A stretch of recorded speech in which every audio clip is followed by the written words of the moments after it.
In this episode, we're going to build an autocomplete feature using Angular4 and Firebase. Users will be able to type into a search field, and the results will automatically be updated in the field below.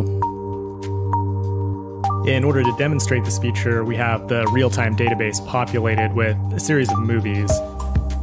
The search function will match string patterns to the title in the database, similar to the SQL like operator. Let's get the app started by building the service. The service is very simple. All we need it to do is return a Firebase list observable that we can pass a query to. And this query can take either just a regular string object, or it can take a subject from RxJS. Passing it a subject allows you to call next on the underlying subject, which is a lot easier and more intuitive way to filter the query. Now we can jump into the component. The first thing we do is build an input field where the user can enter their search value. Then we'll attach a function to the key down event, which will run every time the user presses a key in this field. From there, we will populate an array of movies and then loop through them using the ng4 directive. And as a final touch, we'll add the ngIf directive to a div that will only be displayed if the movies array is empty. In the component TypeScript, we start by injecting the service that we built earlier, and we also import the RxJS subject class. Now we declare a couple variables. The movies variable is going to hold the Firebase list observable.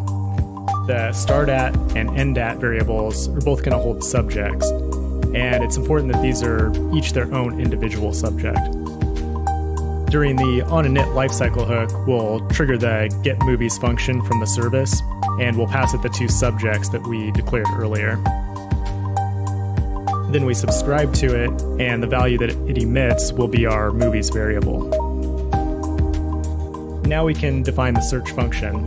We start by using the event variable to get the actual value that the user inputted into the form, and then we use that value to set the two subjects. For the end@ subject, we add a special Unicode character to the end of the string.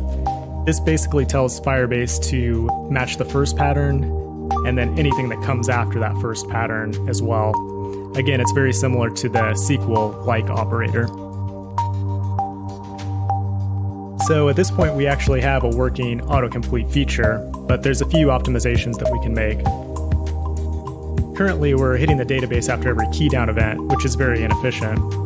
We can limit this by keeping track of the time between key press events and only running it after a certain amount of time has expired.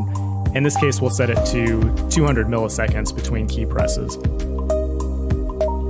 A second issue we're running into is we're getting a Firebase warning that our title attribute is not indexed in the database. We can fix this by going into the Firebase console and then adding the attributes that we want indexed at any point in the database. In this case, we'll tell Firebase to index the title attribute on our movies collection.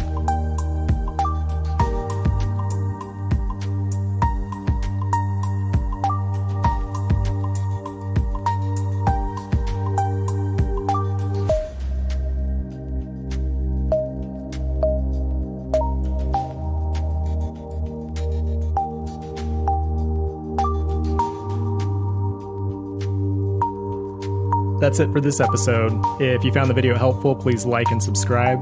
And if you want to support the channel, consider becoming a pro subscriber at Angular4Base.com. For just a few bucks a month, you'll get access to exclusive content as well as free one-on-one project consulting. Thanks for watching, and I'll see you next time.